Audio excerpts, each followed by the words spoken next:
Bank guarantee और letter of credit में major difference क्या होता है?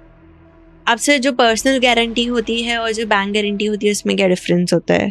अब स्टैंड बाय एलसी जो होती है लेटर ऑफ क्रेडिट और जो बैंक गारंटी होती है उसमें क्या मेजर डिफरेंस है? SBLC है जो इंटरनेशनल ट्रांजेक्शन में यूज होती है और BG डोमेस्टिक ट्रांजेक्शन में यूज होती है। जो बैंक गारंटी होती है उसे बीच में रिवोक किया जा सकता है। क्या बैंक गारंटी ट्रांसफरेबल होती है? क्या बिना कोलैटरल के बैंक गारंटी मिल सकती है? नमस्ते दोस्तों, क्या आपको पता है कि एक साधारण सी बैंक गारंटी आपकी कंपनी को बड़े खतरे से बचा सकती है? आज हम बैंक गारंटी की बारीकियों पर चर्चा करेंगे। बैंक गारंटी क्या है, कैसे काम करती है, इसके प्रकार, लागत, डिजिटल ई गारंटी और इसे भुनाने यानी कि इन्वोक से जुड़े कानूनी पहलू। अंत तक जुड़े रहिएगा क्योंकि आखिर में हमारी रैपिड फायर राउंड में 15 जरूरी प्रश्नों के जवाब भी मिलेंगे जो आपके ज्ञान को परखेंगे। मैं हूं आपकी होस्ट रिश्ना और आज हमारे साथ मौजूद हैं फाइनेंस विशेषज्ञ CA Vikas Jain. I welcome you to finance की बात फाइनेंस सेवा के साथ। आज का ये पॉडकास्ट financesewa.com के द्वारा प्रस्तुत है जहां आपको 100+ बैंक और NBFC के टाइप के साथ 80+ लोन प्रोडक्ट्स मिलते हैं। साथ ही IPO listing advisory, project report और software pitch deck, venture debt, loan syndication, financial advisory और मर्जर एक्विजिशन जैसी सभी सेवाएं एक ही जगह पर उपलब्ध हैं। जानिए कैसे सही लोन प्रोडक्ट्स मिक्स कर और सरकारी नीतियों का उपयोग कर सब्सिडी अवेल कर सकते हैं।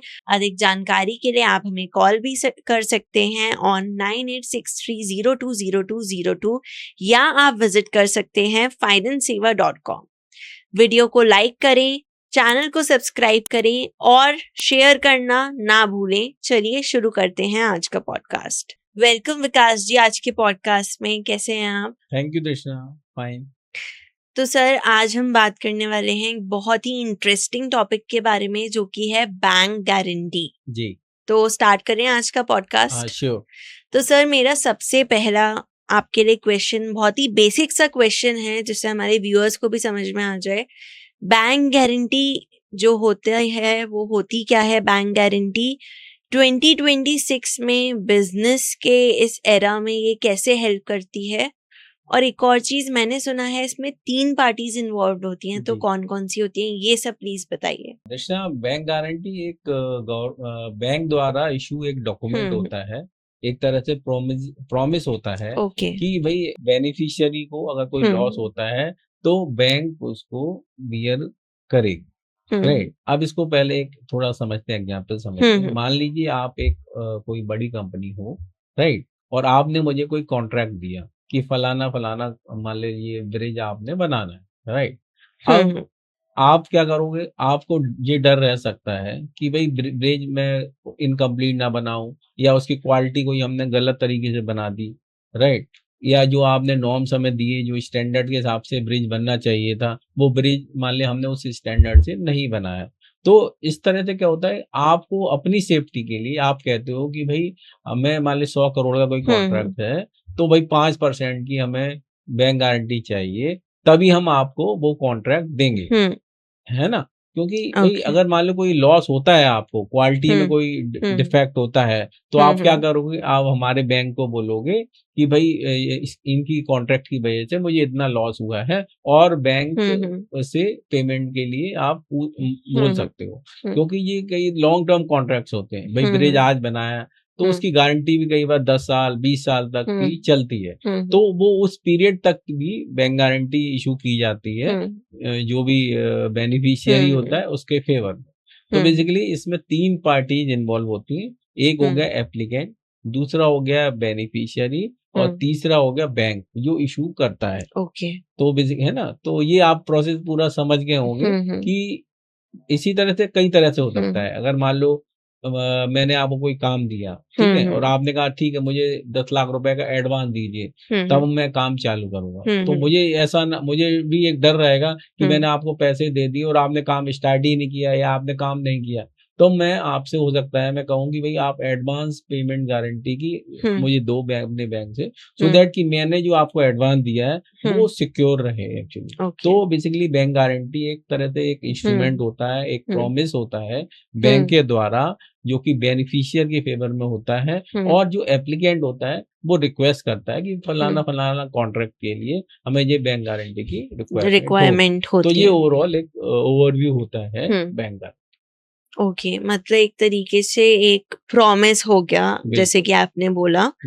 अगर किसी को भी कुछ काम करना है तो उससे जो भी वो अमाउंट लेता है उसके लिए की प्रॉमिस की बैंक यहाँ गारंटी ले रही है इतने अमाउंट को लेके हो सकता है, एडवांस पेमेंट के लिए हो सकता है। तो जनरली दो तरह की होती है ये बैंक गारंटी, एक होती है परफॉर्मेंस बैंक गारंटी और एक होती है फाइनेंशियल बैंक गारंटी। इसको डिटेल में हम आगे डिस्कस करेंगे। ओके। तो सर अक्सर सुनने में आता है कि ये जो बैंक गारंटी होती है ये एक ऑटोनॉमस कॉन्ट्रैक्ट होती है जो कि अपनी अंडरलाइंग डील से अलग होती है। इसका जो ये स्टेटमेंट है इसका क्या मतलब है, एक बार इजी वर्ड्स में समझाइए, क्योंकि मैं भी इस चीज में थोड़ी कंफ्यूज्ड हूँ। तो थोड़ा इजी वर्ड्स में प्लीज समझाइए सर इसका। देखिए क्या होता है कि हमारे और आपके बीच मान लीजिए कोई कॉन्ट्रैक्ट हुआ, राइट, या आपने मुझे 10 करोड़ का काम दिया कि विकास जी आपको ये काम करना है। हाँ जी। और आप उसको एश्योर करने के लिए आपने कहा कि 10% की मुझे बैंक गारंटी चाहिए। ओके। राइट। तो मैंने अपने बैंक के पास जाके 1 करोड़ रुपए की बैंक गारंटी आपके फेवर में, आपकी कंपनी के फेवर में इशू करवा दी। राइट। उसके बाद मान लीजिए हमारा आपस में कोई डिस्प्यूट हो गया प्राइस को लेकर या किसी भी वजह से, जो आपने क्वेश्चन पूछा है इसका पर्पज ये है कि जो हमारा मेन कॉन्ट्रैक्ट है और जो बैंक गारंटी है, ये दोनों सेपरेट कॉन्ट्रैक्ट्स हैं। राइट।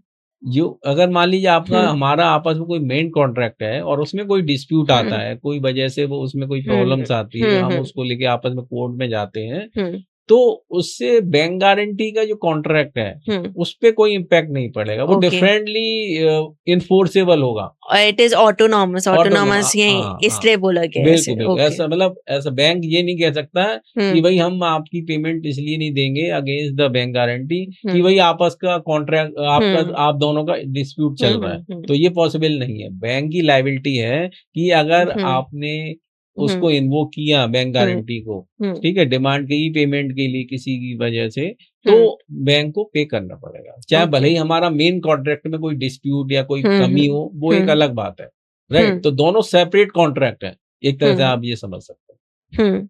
ओके, मतलब ये ऑटोनॉमस है बेसिकली, यहाँ ये पॉइंट निकल के आता है। और जो भी डिस्प्यूट्स हो रहे हैं बेनिफिशियरी के या किसी के भी पार्टी के, सेकंड पार्टी के, तो इसमें बैंक उसमें कोई रोल नहीं आएगा। ये गारंटी जो थी वो वैसी की वैसी ही रहेगी, उसमें कोई इफेक्ट नहीं पड़ेगा। अब सिर्फ जैसे आप बात कर रहे थे दो टाइप की जो आपने बैंक गारंटी बताई, परफॉर्मेंस और फाइनेंशियल, क्या होती हैं इनमें मेन डिफरेंस, जो मेजर डिफरेंस होता है वो क्या होता है, वो भी बता दीजिए प्लीज। देखिए, एक होती है परफॉर्मेंस बैंक गारंटी। मान लीजिए आपने मुझे कोई 10 करोड़ का कॉन्ट्रैक्ट दिया, ठीक है, तो और आपने कहा कि भाई हमें 10 साल की परफॉर्मेंस बैंक गारंटी चाहिए कि जो आप हमें सर्विसेज या हमारे लिए कोई प्रोडक्ट या कोई ब्रिज या कोई बिल्डिंग बना रहे हैं, ये बिल्कुल स्टैंडर्ड के हिसाब से बन रही है, नहीं बन रही है, और इसमें कोई फ्यूचर लॉस होता है तो हमारी उसकी रिकवरी कैसे होनी चाहिए, तो इसको बोलते हैं परफॉर्मेंस बैंक गारंटी।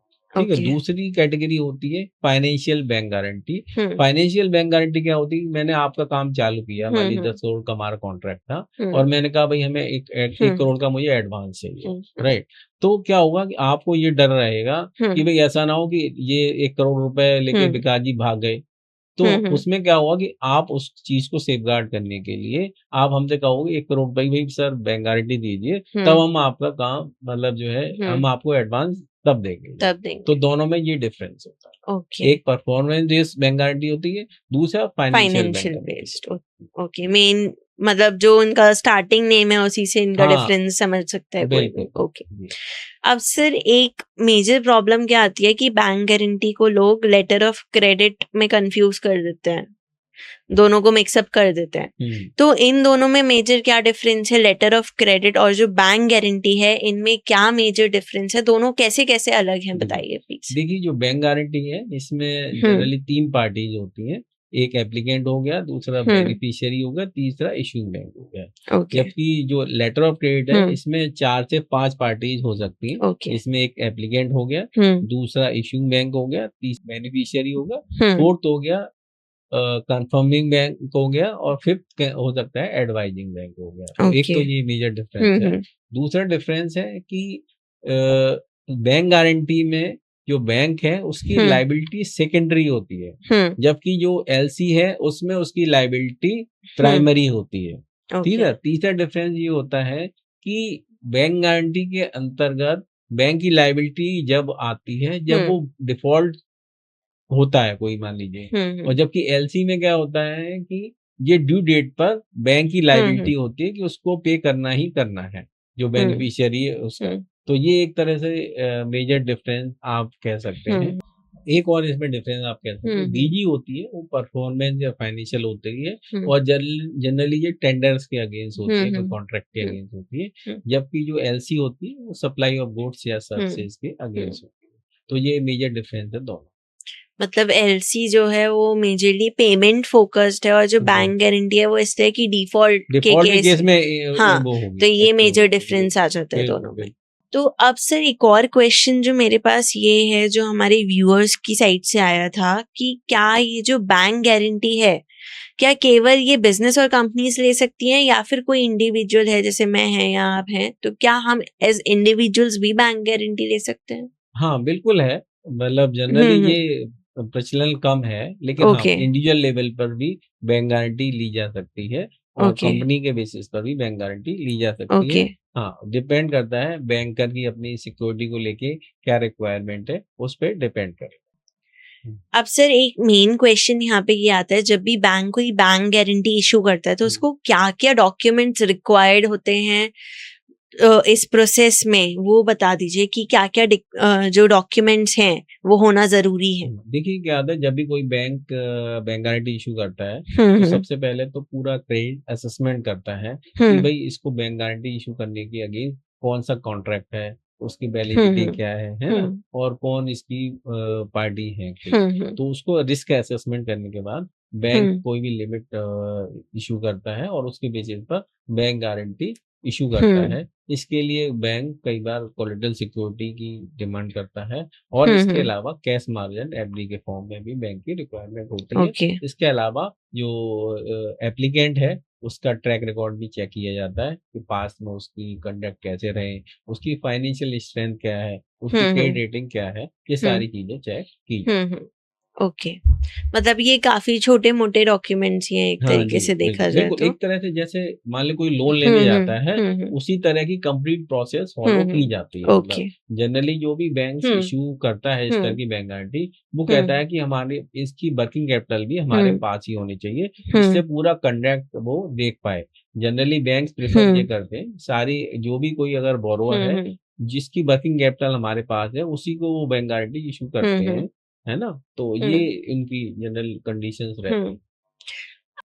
अब से ये हमें समझ में आ गया कि बैंक गारंटी के लिए क्या क्या डॉक्यूमेंट्स हमें रिक्वायर्ड होते हैं। अब एक मेन क्वेश्चन आता है कि ये जो बैंक गारंटी होती है इसके अंडर क्या क्या क्लॉजेस होते हैं, क्या क्या चीजें लिखी जाती हैं, क्या क्या मैंडेट्स होते हैं, एक बार उसके बारे में बताइए। मैं बता रहा हूँ कि बैंक गारंटी जब भी कोई बैंक इशू करता है, सबसे पहले तो पार्टीज के नेम होते हैं कि भाई कौन एप्लीकेंट है और कौन बेनिफिशियरी। उसके बाद उसमें अमाउंट होता है कि जो बैंक गारंटी है वो कितने अमाउंट के लिए है। फिर इसमें एक और चीज होती है कि इसका बैंक गारंटी का पीरियड क्या है, एक्सपायरी पीरियड क्या है, ये कंडीशन होती है। प्लस चौथा होता है कि क्लेम पीरियड, मतलब एक्सपायरी अगर बैंक गारंटी का मान ली पीरियड 3 साल है, और उसके बाद वो जो बेनिफिशियरी है वो कब तक इसको क्लेम कर सकता है, मान लो कोई डिफॉल्ट होता है या कोई वजह होती है, राइट। इसके बाद इसमें रहता है कि कितने की स्टैम्प ड्यूटी लगेगी, राइट। इसके बाद उस जुडिक्शन क्या होगा, मतलब बैंक गारंटी यहाँ से इशू हुई है एरिया या जो तो उसका जुडिक्शन क्या होगा, ये इंफॉर्मेशन भी होती है। फिर इसमें कंडीशन होती है कि ये कंडीशनल बैंक गारंटी है या अनकंडीशनल बैंक गारंटी है। अगर कोई कंडीशनल बैंक गारंटी है तो उसकी टर्म्स क्या होनी चाहिए, क्या क्या डॉक्यूमेंट वगैरह सबमिट करने होंगे अगर कोई बैंक गारंटी को इन्वोक करना चाहता है। और जनरली जो बैंक गारंटी होती है वो इरिवोकेबल बैंक गारंटी हो सकती है, उनको बीच में रिवोक नहीं किया जा सकता है। और इसमें फिर गारंटी नंबर रहता है और रेफरेंस नंबर रहता है। ओके मतलब काफी सारी चीजें इसके अंडर कवर कर ली जाती हैं, जितनी भी मेजर चीजें होती हैं इसके अंडर कवर हो जो जाती वैलिड है, डॉक्यूमेंट के लिए रिक्वायर्ड है वो सारी इंफॉर्मेशन इसमें कवर हो बैंक जाती मेंशन करता है। है। अब सर अभी आपने इन्हीं डिटेल्स के अंडर डिस्कस करा था जो इसका वैलिडिटी पीरियड होता है और जो क्लेम पीरियड होता है, जी। तो इसके बारे में थोड़ा बताइए कि जो बैंक गारंटी होती है उसका वैलिड पीरियड कितना रहता है और जो क्लेम पीरियड होता है वो क्या होता है? देखिए जनरली जैसे क्या होता है कि मान लीजिए कोई बैंक गारंटी इशू की गई 3 इयर्स के लिए, तो उसमें क्लेम पीरियड भी जनरली मेंशन होता है कि भाई आप 3 महीने जो बेनिफिशियरी है वो 3 महीने से लेकर 12 महीने तक उस बैंक गारंटी अगेंस्ट क्लेम किया जा सकता ओके, है। ये तो वैलिड पीरियड ये होगा। Valid period okay, validity period हाँ, होगा हाँ। और ये एक्सपायरी पीरियड मतलब ये 3 से 12 महीने का पीरियड है भी जैसे होता कि है। आपने हाँ, बताया। जब बैंक गारंटी एक्सपायरी होने के बाद ओके, अब सर जो बैंक गारंटी है, बैंक की हम बात करते हैं तो आरबीआई तो उस चीज में भी आता है, तो आरबीआई का क्या रोल आता है बैंक गारंटी से रिलेटेड, क्या क्या मैंडेट्स आते हैं, एक बार बताइए प्लीज। हाँ देखिए आरबीआई क्या करता है ईयरली अपना मास्टर सर्कुलर इशू करता है और वो बैंक को गाइडलाइन देता है कि आप बैंक गारंटी इशू करेंगे तो भाई आपको ये टर्म्स एंड कंडीशन देखनी चाहिए, आपका रिस्क एपेटाइट क्या है, उसके हिसाब से ही बैंक गारंटी इशू करनी चाहिए। समटाइम वो एक्सपोजर नॉर्म्स भी डिसाइड करता है कि कैपिटल के हिसाब से आपको मैक्सिमम जो बैंक की अपनी लिमिट्स है वो कितनी वो इशू कर सकता है। ओके, तो ये गाइडलाइन बेसिकली रहती है कि वही उसके बेसिस पर अब बैंक्स अपनी बैंक गारंटी अपने बेनिफिशियरी सॉरी अपने एप्लीकेंट के लिए इशू कर। मतलब जितनी भी गाइडलाइंस हैं इस चीज से रिलेटेड वो सारी आरबीआई से ही आती हैं और ये रिवीजन हाँ, होती रहती है आरबीआई के थ्रू, तो ये मेजर रोल आता है आरबीआई का यहाँ पे। ओके, तो सर ये जो बैंक गारंटी है ये एक तरीके से अगर हम देखें तो क्रेडिट फैसिलिटी ही है जी। तो इसे फंडेड या नॉन फंडेड में कैसे क्लासिफाई किया जाता है, एक बार बताइए प्लीज।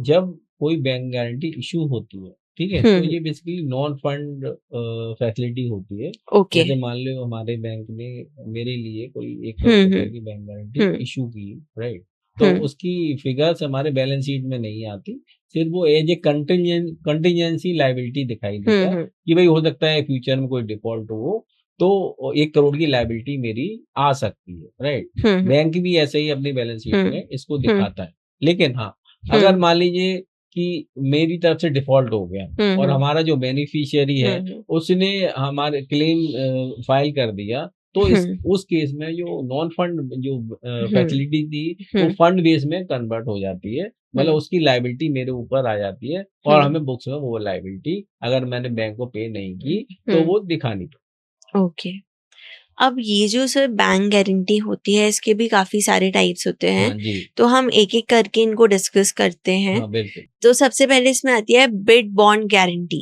ये क्या होती है और जो गवर्नमेंट टेंडर्स होते हैं, सरकारी टेंडर्स होते हैं, उससे इसका क्या रिलेशन है, एक बार बताइए। जितने भी गवर्नमेंट टेंडर्स होते हैं उसमें कॉन्ट्रैक्टर्स के लिए एक रिक्वायरमेंट होती है कि 1% से 3% तक का वो बिड बॉन्ड गारंटी सबमिट करेगा तभी वो कॉन्ट्रैक्ट में पार्टिसिपेट कर सकता है। एग्जाम्पल से समझते हैं, मान लीजिए कोई 10 करोड़ का टेंडर किसी गवर्नमेंट डिपार्टमेंट ने निकाला और उसने कहा कि 3% की हमें बिड बॉन्ड गारंटी चाहिए, तो जो जितने भी कॉन्ट्रैक्टर्स उस टेंडर में पार्टिसिपेट करेंगे सभी को 3% यानी 30 लाख रुपए की बैंक गारंटी डिपार्टमेंट को सबमिट करनी पड़ेगी, तभी वो फर्दर पार्टिसिपेट कर पाएंगे।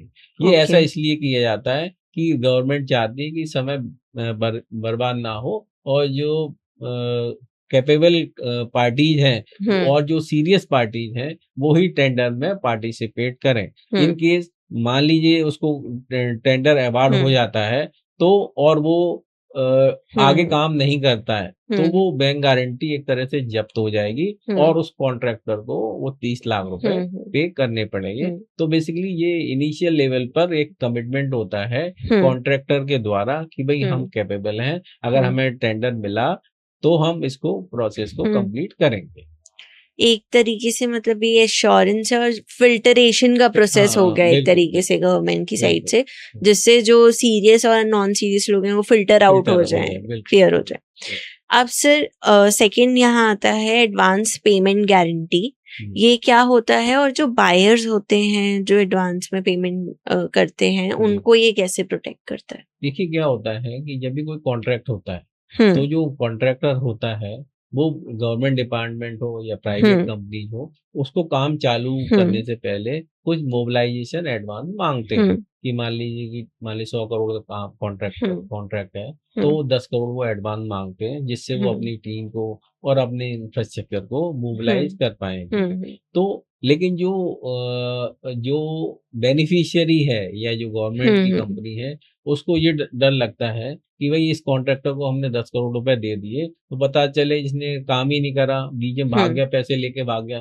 ठीक है, तो इस केस में क्या होता है, जो बेनिफिशियरी होता है तो वो कहता है कि भाई हमें पहले 10 करोड़ की बैंक गारंटी सबमिट कीजिए, तब हम आपको 10 करोड़ का एडवांस देंगे। तो ये रोटेशनल बेसिस पर चलता रहता है, जिससे जो बेनिफिशियरी है उसका पैसा सेफ रहता है। ओके, मतलब एडवांस लेने के लिए ये एक इम्पोर्टेंट एस्पेक्ट आ जाता है। बिल्कुल, किसी भी कॉन्ट्रैक्ट में एडवांस पेमेंट लेना है तो बैंक गारंटी देनी पड़ेगी। ओके, अब से यहाँ थर्ड आता है डेफर्ड पेमेंट गारंटी। ये क्या होता है, कब काम में आता है, प्लीज बताइए।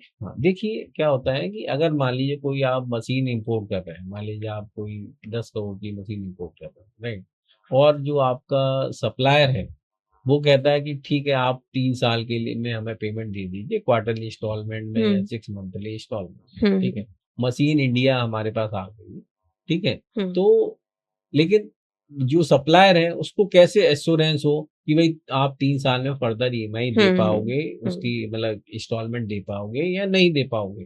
तो उसको सेफगार्ड करने के लिए वो जो बायर है मशीन का उसको रिक्वेस्ट कर सकता है कि भाई मशीन हम क्रेडिट पे आपको देंगे तो, लेकिन हमें गारंटी चाहिए कि हमारा 3 साल में पेमेंट पूरा मिल जाना चाहिए। तो जो डिफर मतलब कि जो पेमेंट फ्यूचर में होने हैं उनको गारंटी देना। ओके, मतलब जो पेमेंट आपको बाद में देना है उसकी गारंटी देना कि भाई जो सप्लायर है उसको पेमेंट मतलब उसकी पेमेंट मिल जाएगी। ओके, अब सर जब भी हम परफॉर्मेंस बैंक गारंटी की बात करते हैं तो मैंने देखा है कि वारंटी बॉन्ड करके कुछ होता है, या फिर हम उसको बोल सकते हैं मेंटेनेंस गारंटी जो होती है वो भी, उसकी बात भी करी जाती है साथ में। तो ये पोस्ट डिलीवरी ऑब्लिगेशंस को कैसे ये प्रोटेक्ट करता है, क्या होता है, प्लीज बताइए। देखिए क्या होता है कि जो बड़े कॉन्ट्रैक्ट्स होते हैं तो उसमें या हम कोई सप्लाई कर रहे हैं किसी गवर्नमेंट डिपार्टमेंट को, तो उसके साथ हमारी वारंटी भी होती है कि भाई हम प्रोडक्ट दे रहे हैं 5 साल तक आफ्टर सेल्स सर्विस हमारी रहेगी। अगर कोई मेंटेनेंस है की रिक्वायरमेंट है तो हम कंपनी करेगी, जो ओरिजिनल सप्लायर है वही उसको पूरा करेगा। तो इस तरह की ट्रांजेक्शन को कवर करने के लिए जो बेनिफिशियरी होता है, जो बायर होता है, वो एक गारंटी लेता है सप्लायर से कि भाई अगले 5 साल 3 साल तक आप हमें सपोर्ट सर्विस दोगे, आप हमें मेंटेनेंस सर्विसेज दोगे, आप इसकी वारंटी दोगे बेसिकली। तो इसको सेफगार्ड करने के लिए इस तरह की गारंटी इशू की जाती है। ओके, तो सर अगर हम अब इंटरनेशनल ट्रेड की बात करें तो एक टर्म आता है standby letter of credit. इसको कभी कभार लोग बैंक गारंटी से भी मिस्टेक कर जाते हैं कि बैंक गारंटी ही होती है, जैसे हमने लेटर ऑफ क्रेडिट की बात करी उसमें कंफ्यूज हो जाते हैं। तो ये जो standby letter of credit होता है और बैंक गारंटी है, इसमें क्या मेजर डिफरेंस है, प्लीज बताइए हमारे व्यूअर्स को, जिससे वो आगे जाके कंफ्यूज ना हो बाकियों की तरह। देखिए इंटरनेशनल ट्रांजैक्शन में बैंक गारंटी जैसा कुछ अलग से कंसेप्ट नहीं होता। वहाँ SBLC ही बैंक गारंटी होती है है ना, और इंडिया में इसके लिए इसको बोलते हैं बैंक गारंटी बोलते हैं, और LC को अलग टर्म्स में कैलकुलेट किया जाता है। तो बेसिकली ये डिमांड गारंटी होती है, और ये SBLC बेसिकली इंटरनेशनल ट्रांजैक्शन में ज्यादा यूज होती है जब हम कोई इंपोर्ट करते हैं या हम कोई एक्सपोर्ट करते हैं बेसिकली। तो ये डिफरेंस है। BG इंडिया में प्रचलित ज्यादा है, राइट, और SBLC इंटरनेशनल ट्रांजैक्शन में यूज होती है। मतलब एक तरीके से ये भी बैंक गारंटी है, बस नाम डिफरेंट है और इंटरनेशनल लेवल पर। ओके, अब सर आपने बहुत बार अभी जिक्र करा अनकंडीशनल बैंक गारंटी का, ये जी। क्या होता है इसके बारे में प्लीज बताइए थोड़ा। देखिए क्या होता है, जनरली जो अनकंडीशनल बैंक गारंटी में क्या होता है कि कोई कंडीशन नहीं होती, ओके। राइट। अगर मान लीजिए बेनिफिशियरी ने उसको बैंक गारंटी को इन्वोक कर दिया, तो जो बैंक है उसको इमीडिएट बेनिफिशियरी को पेमेंट देना होगा, जैसे ही वो डिमांड लेटर भेजेगा और बैंक को पेमेंट करना होगा, क्योंकि उसमें कोई कंडीशन नहीं है एक्चुअली। हाँ, अगर कोई कंडीशन होगी तो ऑब्वियसली उस कंडीशन को पूरा होना जरूरी है बैंक से पेमेंट लेने के लिए। मतलब इसमें कोई कंडीशन नहीं है एक तरीके से, तभी अनकंडीशनल नाम। अब सर एक और जो हमारे पास गारंटी है वो है शिपिंग गारंटी। मतलब सुनने में तो ऐसा लगता है जो मैरीटाइम है उससे थोड़ा रिलेटेड है, ये क्या होता है, कहाँ यूज होता है, प्लीज बताइए। देखिए जनरली क्या होता है, जब भी कोई इम्पोर्ट होता है तो बिल ऑफ लेडिंग या जो डॉक्यूमेंट है वो बैंकिंग चैनल से आते हैं, राइट। जैसे उसमें शिपिंग बिल होगा, उसमें बिल ऑफ लेडिंग होगा, उसमें पैकिंग लिस्ट होगी, राइट, और इनवॉइसिंग होगी, ये आते हैं बैंकिंग चैनल से आते हैं। और जो गुड्स आते हैं वो आते हैं बाई शिप आता है या बाई एयर आते हैं, तो वो अलग चैनल से आते हैं। तो कई बार ऐसा होता है कि ये डॉक्यूमेंट नहीं आ पाते और माल मान लीजिए पहले आ गया। अगर माल पहले आ गया और डॉक्यूमेंट की कमी की वजह से हो सकता है कि जो बायर है वो उस माल को ना छुड़ा पाए, क्योंकि बिना डॉक्यूमेंट के तो उसको माल मिलेगा नहीं। तो इस केस में क्या होता है कि जो कस्टम है वो डेमरेजेज लगा सकता है, जो कि काफी ज्यादा होते हैं। तो इस केस में क्या होता है कि जो कस्टम है वो कहता है ठीक है आप माल ले जाओ, डॉक्यूमेंट बाद में हमें दे दीजिए, राइट। लेकिन हाँ, उसको कवर करने के लिए, रिस्क कवर करने के लिए वो कहता है हमें पर्टिकुलर भाई गारंटी दे दो, एक तरह से कि इंडेमनिटी गारंटी हो गई कि अगर इन केस कोई गड़बड़ मिलती है डॉक्यूमेंट में तो कुछ एक जो क्षतिपूर्ति जो भी होगी वो आप बियर करोगे बेसिकली। ये इस तरह की बैंक गारंटी होती है। मतलब एक तरीके से जो इम्पोर्टर है उनको प्रोटेक्ट करता है अगर आपका डॉक्यूमेंटेशन लेट है या कोई भी मिस्टेक है अगर डॉक्यूमेंटेशन में उससे। अब नेक्स्ट है हमारे पास काउंटर गारंटी, ये क्या होता है और मैंने सुना है बैंक को इसकी जरूरत पड़ती है। हाँ बिल्कुल, कई बार क्या होता है, मान लीजिए आपका कहीं से बैंक गारंटी एक्स बैंक में चल रहा है और आप बाई बैंक में शिफ्ट होना चाहते हो, राइट। लेकिन एक्स बैंक में ऑलरेडी आपने कोई मान लीजिए 2 करोड़ की लिमिट यूटिलाइज करी हुई है और किसी थर्ड पार्टी को आपने बैंक गारंटी इशू की हुई है। तो इस केस में क्या होगा कि बैंक उस लोन को तभी टेक ओवर कर सकता है जब उस बैंक को वो counter guarantee they they similar amount की, मतलब 2 करोड़ की गारंटी, सो दैट कि जो पुराना बैंक है वो उसमें सेफ रह सके। ये केस और भी हो सकता है, मान लीजिए कि एक कोई आप कहीं किसी एप्लीकेंट को आउटसाइड इंडिया मान लो कोई बैंक गारंटी दे दिए और वहां पे वो बैंक प्रॉपर अवेलेबल नहीं है या कनेक्टेड नहीं है, तो उसका जो लोकल बैंक है वो उसके दूसरे लोकल जो उस कंट्री के लोकल बैंक को बैंक गारंटी इशू कर सकता है और उसके बेसिस पर वहां का जो लोकल बैंक है वो बेनिफिशियरी को बैंक गारंटी इशू कर देगा। तो इस तरह से भी ये ट्रांजैक्शन होती है। ओके। अब नेक्स्ट हमारे पास आती है सर इनडायरेक्ट और डायरेक्ट गारंटी, ये क्या होता है और मैंने सुना है इंटरनेशनल वे में अगर हम देखें इंटरनेशनल एस्पेक्ट में तो ये थोड़ा अलग मीनिंग जाता है इसका, तो प्लीज बताइए। हाँ मैंने बताया ना, डायरेक्ट बैंक गारंटी हो गई कि भाई जैसे इंडिया में आपने किसी बेनिफिशियरी को इश्यू करनी है तो ये हो गई डायरेक्ट बैंक गारंटी। जब हम इंटरनेशनल ट्रांजैक्शन में किसी दूसरे बैंक मतलब अपने बैंक के द्वारा किसी दूसरे बैंक को बैंक गारंटी देते हैं और वो बैंक बेनिफिशियरी को बैंक गारंटी इशू करता है, तो इसको इनडायरेक्ट बैंक गारंटी कहते हैं। ओके। अब सर हमने जितनी भी गारंटीज थी डिफरेंट टाइप्स की ऑलमोस्ट कवर कर ली। अब हम थोड़ा प्रोसेस के ऊपर चलते हैं कि प्रोसेस क्या रहता है, मैंडेट्स क्या होते हैं, रेगुलेशंस क्या होते हैं, तो थोड़ा उसके बारे में हम डिस्कस करेंगे। तो सर अब इस सेगमेंट में मेरे पास आपके लिए सबसे पहला क्वेश्चन ये है कि जैसे हम देख सकते हैं जो बड़ी कंपनीज होती हैं उनके लिए तो गारंटी मिलना, लोन लेना, हर प्रोसेस इजी रहता है ज्यादातर देखा जाए। पर यहीं अगर हम एमएसएमईज की बात करें उनके लिए गारंटी लेना काफी डिफिकल्ट हो जाता है। तो एमएसएमई के लिए कोई भी बैंक गारंटी अगर उन्हें लेनी हो उसके लिए क्या प्रोसेस रहता है, क्या मैंडेट्स रहते हैं, कैसे मिलती है, प्लीज बताइए। किसी भी एमएसएमई को बैंक गारंटी लेने के लिए जो जनरली जो लोन का प्रोसेस होता है, वर्किंग कैपिटल लोन लेने का प्रोसेस है, वही फॉलो करना पड़ता है। जैसे उनको अपने केवाईसी सबमिट करने पड़ेंगी, उनको अपनी बैलेंस शीट वगैरह सबमिट करनी होती है। अगर जीएसटी रजिस्ट्रेशन है तो जीएसटी सर्टिफिकेट और उससे रिलेटेड रिटर्न सबमिट करने पड़ेंगे।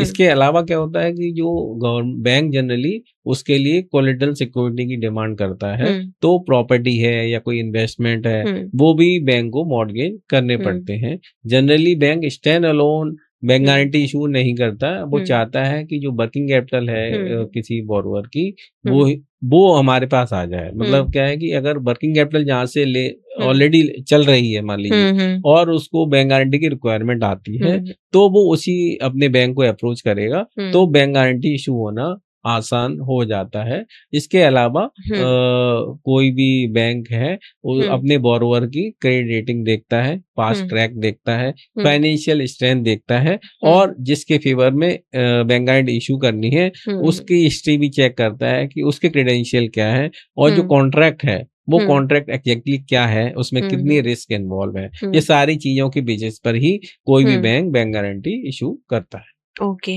मतलब अगर उनके ऑलरेडी कोई लोन चल रहे हैं या कोई भी लेन देन है तो वो सब भी देख के कंसिडर कर लेता है बैंक उनको बैंक गारंटी देने में। अब सर सेकंड यहाँ इम्पोर्टेंट क्वेश्चन ये आता है कि बैंक गारंटी जब भी कोई लेता है तो उसमें कमीशन चार्जेस भी लगते हैं क्या, और अगर लगते हैं जैसे HDFC बैंक हो गया या SBI बैंक हो गया, तो ये सब कैसे कैलकुलेट करते हैं कि किस बेसिस पे कमीशन चार्जेस लगते हैं? देखिए इसमें बैंक चूंकि इसमें इंटरेस्ट चार्ज नहीं करता क्योंकि ये गारंटी दे रहा है। हाँ इसमें कमीशन जरूर चार्ज होता है जो कि 0.5% पर एनम से लेकर 3% पर एनम तक हो सकता है। ये डिपेंड करता है कि जब जो बोरोवर है उसका बैकग्राउंड क्या है, ठीक है, और उसका बीजी का लिमिट अमाउंट क्या है और इसके अलावा उसका एसेट्स कवरेज क्या है कि भाई वो कोलेटरल सिक्योरिटी क्या दे रहा है। अगर मान लीजिए वो 100% FD के अगेंस्ट मान ली बैंक गारंटी इशू करवाता है तो उसमें ऑब्वियसली चार्जेस काफी कम होते हैं, मान ली 0.5% पर एनम तक भी हो सकते हैं। अगर मान ली वो प्रॉपर्टी पे ले रहा है तो उसके चार्जेस अलग होंगे, राइट। इसके अलावा अमाउंट पे भी डिपेंड करता है कि भाई अगर 50 करोड़ की बीजी है तो अलग चार्जेज होंगे, 2 करोड़ की बीजी है तो अलग चार्जेज होंगे, और वो कितने टेन्योर के लिए भी इशू करा रहा है, मतलब 5 साल के लिए इशू करा रहा है भी तो अलग चार्जेज होंगे। अगर मान लीजिए 10 साल के लिए करा रहा है तो ऑब्वियसली अलग चार्जेज होंगे। तो इसके अलावा कमीशन के अलावा बैंक प्रोसेसिंग फीस भी चार्ज करता है और इसमें कुछ स्टैम्प ड्यूटी वगैरह भी चार्ज की जाती है एक्चुअली। इसके अलावा बैंक एक FD भी मार्जिन के रूप में लेता है जो कि 10% 15% के बीच होती है। मान लीजिए किसी ने 1 करोड़ की बीजी इशू करानी है तो उसको बैंक को 10 लाख से 15 लाख के बीच में FDR बैंक को देनी पड़ती। ओके अब सर इसमें जैसे कि ये फीस है ये तो मैंडेटरी है, ये जो प्रोसेसिंग फीस है, इसके अलावा कोलैटरल भी देना पड़ता है जैसे कि आपने बताया। तो क्या अलग अलग सिचुएशन में अलग अलग टाइप के कोलैटरल मांगे जाते हैं? किस टाइप के कोलैटरल मांगे जाते हैं? कोलैटरल में देखो कुछ थर्ड पार्टी गारंटी भी हो सकती है, इसमें प्रॉपर्टी भी हो सकती है, इसमें म्यूचुअल फंड, शेयर और भी कोई इन्वेस्टमेंट्स हैं जिसपे बैंक लियन मार्क कर सकता है, वो सब इसमें कवर हो सकता है। ओके एंड एक टर्म आता है मार्जिन मनी भी बैंक गारंटी के एस्पेक्ट में, ये क्या होता है प्लीज ये हाँ, जो मैंने बताया ना कि जो FDR के फॉर्म में लेते हैं मार्जिन मनी होता है वो 10% से लेके मार्जिन मनी बोलते हैं। 10% से लेके 25% तक हो सकता है, डिपेंड करता है कि कोलेटरल सिक्योरिटी बोरोवर ने क्या दी है और उसकी एक्सटर्नल रेटिंग वगैरह क्या आ रही है। ओके अब सर ये प्रोसेसिंग फीस वगैरह हो गई, इसके अलावा अगर किसी को बैंक गारंटी लेनी है तो क्या उसमें कोई अपर लिमिट भी है कि मतलब इतना आपको लेना ही लेना है या आप केवल इतना ही ले सकते हो, मैक्सिमम मिनिमम लिमिट? देखिए जनरली क्या करता है कि जो RBI है वो एक रिकमेंडेशन देता है पर्टिकुलर बैंक को कि भाई आपको इतना एक्सपोजर देना चाहिए। जब भी बैंक किसी बोरोवर को कोई भी एक्सपोजर देता है बीजी के अगेंस्ट या टोटल वर्किंग कैपिटल के अगेंस्ट, तो वो डिसाइड करता है, मान ली किसी को 100 करोड़ की उसने वर्किंग कैपिटल दी तो उसमें कितना परसेंटेज वो बीजी के रूप में दे सकता है। ये इंडिविजुअल बैंक का अपना डिसीजन होता है, बोरोवर टू बोरोवर, राइट। और ये इसमें इसको करने के लिए RBI की जो गाइडलाइंस है वो बैंक फॉलो करता है। ओके मतलब जितनी भी गाइडेंस है वो RBI ले आउट के रखे उन्होंने जी ऑलरेडी इस बिल्कुल चीज के लिए। बिल्कुल। अब सर एक इंटरेस्टिंग क्वेश्चन की जो इंटरेस्ट रेट है वो कैसे रहता है इसमें? अब जैसे जो एफडी रेट है वो चेंज हो गया जैसे 2026 में, वो जी चेंज होता रहता है, जी जी तो उसका क्या इफेक्ट पड़ता है इस पे, प्लीज बताइए। हाँ देखिए, जो मार्जिन मनी दी जाती है हम्म उस पे बैंक्स इंटरेस्ट देता है। अब इंटरेस्ट रेट भाई कम है, मान लीजिए 5% है, और ठीक है, और हम्म किसी समय मान लीजिए 8% है या 9% है, तो किसी बैंक गारंटी को इशू करने की ओवरऑल कॉस्ट फिर उस पर इफेक्ट हम्म डिपेंड करेगी। कमीशन तो सेम हम्म रहेगा, मान लीजिए किसी 1% हम्म पर एनम कमीशन चार्ज किया जाता है, हम्म तो बैंक का अगर इंटरेस्ट रेट कम आ रहा है तो हम्म इफेक्टिव जो कॉस्ट होगी बैंक हम्म गारंटी इशू करने की वो बदलती हम्म रहती है इंटरेस्ट के कम ज्यादा होने से। ओके। कमीशन तो फिक्स रहेगा, लेकिन मतलब जो इंटरेस्ट की ये वजह मेन से अमाउंट है वो फिक्स रहेगा, जो जी इंटरेस्ट रेट है वो थोड़ा फ्लक्चुएट वो करता करता रहेगा। रहता है, राइट। ओके तो इससे ओवरऑल कॉस्ट इफेक्ट हो सकती है। ओके। अब सर एक इम्पॉर्टेंट एस्पेक्ट आ गया है डिजिटलाइजेशन का आजकल। अब नई चीज आई है जो कि है इलेक्ट्रॉनिक बैंक गारंटी, यानी कि ई बैंक गारंटी। ये यस क्या यस होता है, कैसे अफेक्ट कर रहा है ये सारे प्रोसेसेस को? हाँ जी, देखिए एक ऑनलाइन प्लेटफॉर्म है NSCL का, ओके और काफी बैंकों ने उसको अडॉप्ट किया है। तो आजकल ई बैंक गारंटी इशू होने लगी है, जिसमें समय कम लगता है और फ्रॉड होने के चांसेस भी कम होते हैं। एप्लीकेंट अपने बैंक को बोलता है कि भाई हमें बीजी इशू करनी है। कई बैंक्स ने तो प्लेटफॉर्म हम्म एप्लीकेंट को खुद दे हम्म रखे हैं कि वो खुद ही कि 24 हम्म घंटे में कभी भी बैंक गारंटी अपने लिए इशू हम्म कर सकता है। तो ओके ये एक बड़ा अच्छा प्रोसेस है जो कि हम्म रिसेंटली चालू हुआ है। काफ़ी बैंक्स इसमें हम्म इनरोल हो चुके हैं और उसको फॉलो कर रहे हैं। जो हम्म बेनिफिशियरी के हम्म लिए भी बेटर है कि वो अपना क्रॉस वेरीफाई कर सकता है कि हम्म बीजी है, और तो उसमें टर्न अराउंड टाइम भी काफ़ी कम हो गया है। हम्म। अब सर अक्सर क्या होता है, लोग बोलते हैं बीजी इन्वोक हो गई, जी इसका क्या मतलब होता है और ये प्रोसेस क्या रहता है इस चीज का, प्लीज थोड़ा स्पेसिफाई हाँ करिए। जी, देखिए, जो भी बेनिफिशियरी है, ठीक है, अगर उसको लगता है कि डिफ़ॉल्ट हो गया है हम्म और बेनिफिशियरी चाहता है कि हम बैंक से अपना क्लेम फाइल कर दें, तो वो एक डिमांड लेटर बैंक को भेजता है कि भई हम फलाना-फलाना भई बैंक गारंटी हम इस इन्वोक करना चाहते हैं। और अगर वो कंडीशनल बैंक गारंटी है, तो उसके जो सपोर्टिंग डॉक्यूमेंट है, वो भी साथ में सबमिट करने होते हैं। ओके बैंक उनको डिमांड लेटर को पूरा हम्म वेरीफाई करेगा, हम्म टर्म्स एंड कंडीशन को देखेगा, हम्म और उसको लगता है कि हाँ डॉक्यूमेंटेशन सही है, तो वो इमीडिएटली जो बेनिफिशियरी है वो उसको पेमेंट कर देगा, हम्म और फिर वो उसके बाद इसकी हम्म इंफॉर्मेशन एप्लीकेंट को दे देगा, हम्म और वो उसके लिए एप्लीकेंट को रिम्बर्समेंट के लिए कहे। ओके, मतलब एक तरीके से ये कैंसिल हो जाती है ये हाँ, चीज। मतलब क्लेम कर लिया बेसिकली, जो बेनिफिशियरी जो है, अमाउंट है हाँ, वो क्लेम कर क्लेम लिया। कर लिया, ओके, यस। तो अब सर जैसे कभी अगर अनकंडीशनल बैंक गारंटी है तो जी। उसमें कोई कंडीशन नहीं है, तो क्या बैंक मना भी कर सकता है किसी भी केस में जो बेनिफिशियरी है उन्हें पेमेंट देने के लिए? देखिए, अनकंडीशनल बैंक गारंटी का मतलब होता है कि उसमें हम्म कोई भी कंडीशन नहीं है। तो हम्म अगर कोई बेनिफिशियरी हम्म किसी बैंक गारंटी जो कि अनकंडीशनल थी उसको इन्वोक करता है, तो बैंक उसको मना नहीं कर सकता हम्म है। एक्सेप्शनली कि अगर कोई फ्रॉड वाला केस हम्म हो या कोई और स्पेशल सिचुएशन हो, हम्म तभी ऐसी पॉसिबिलिटी है। हम्म अदरवाइज बैंक को बेनिफिशियरी को इमीडिएट पेमेंट करना पड़ेगा।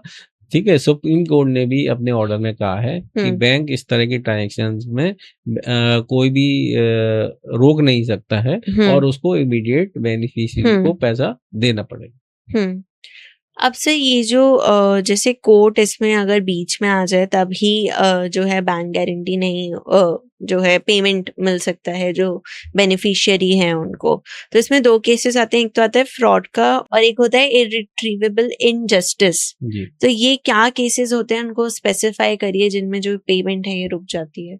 हाँ, देखिए क्या होता है, सुप्रीम कोर्ट ने भी कहा है कि अनकंडीशनल कोई बैंक गारंटी है या इवन कंडीशनल बैंक गारंटी भी है और उसकी कंप्लायंस पूरी हो हम्म रही है, हम्म तो बैंक को जो बेनिफिशियरी है उसको विदाउट एनी क्वेश्चन हम्म पेमेंट करना होगा। ठीक हम्म है, उसमें इवन कोर्ट भी इंटरफियर नहीं नहीं कर सकता। कर ओके सकता एक्चुअली।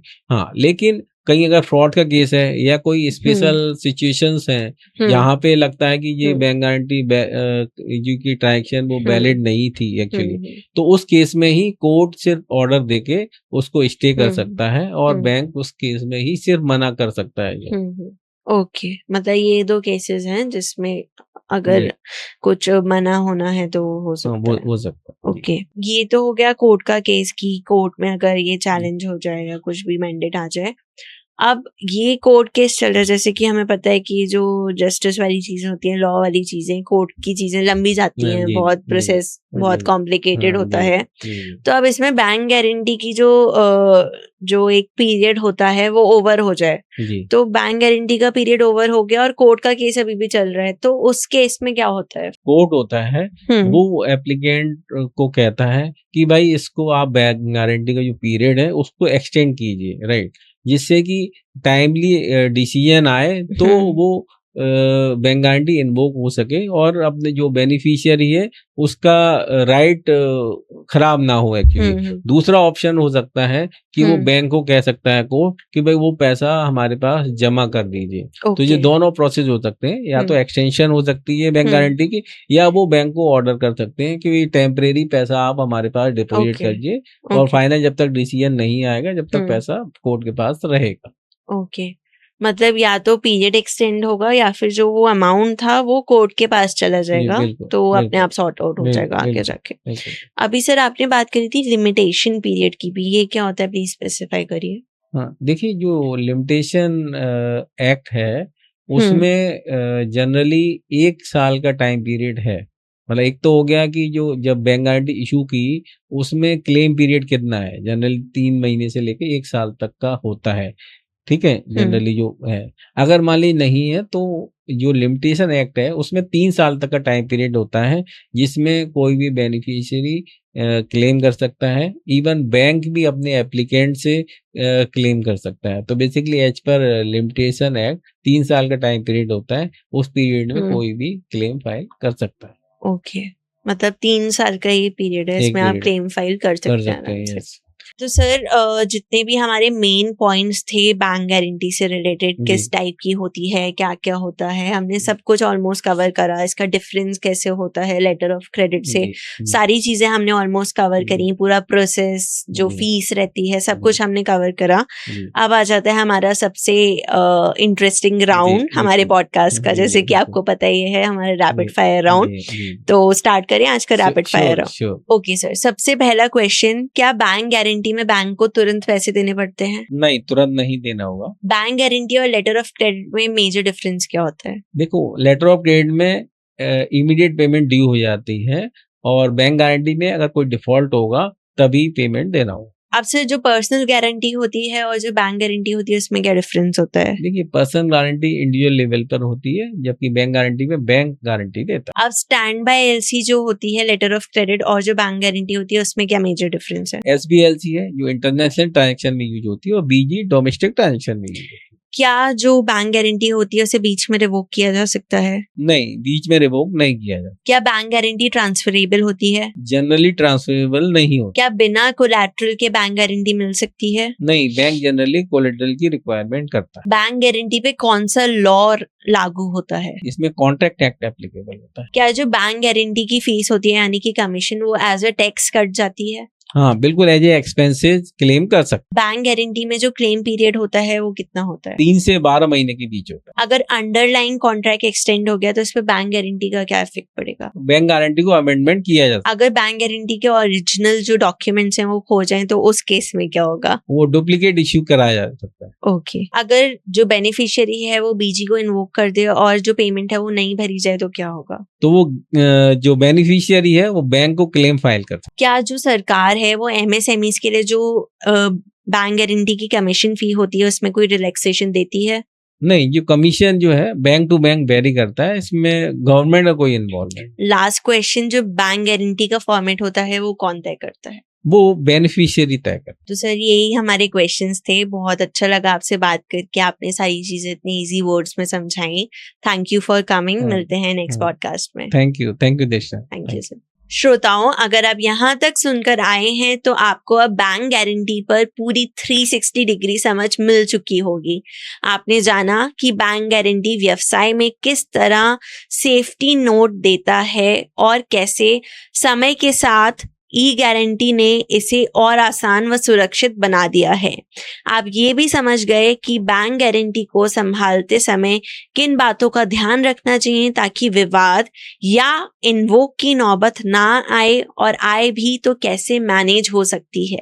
आखिर में मैं दृष्णा आपसे विदा लेने से पहले एक खास बात बताना चाहूंगी। FinanceSeva.com पर आपको 100+ बैंक प्लस NBFC के साथ 80+ लोन प्रोडक्ट्स की सुविधा मिलती है।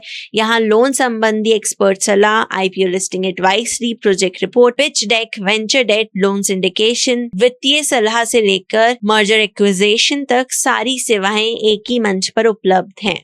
अगर आप सही लोन प्रोडक्ट्स मिक्स और सरकारी योजनाओं का फायदा उठाकर सब्सिडी पाना चाहते हैं तो फाइनेंस सेवा की टीम आपकी मदद के लिए तैयार है।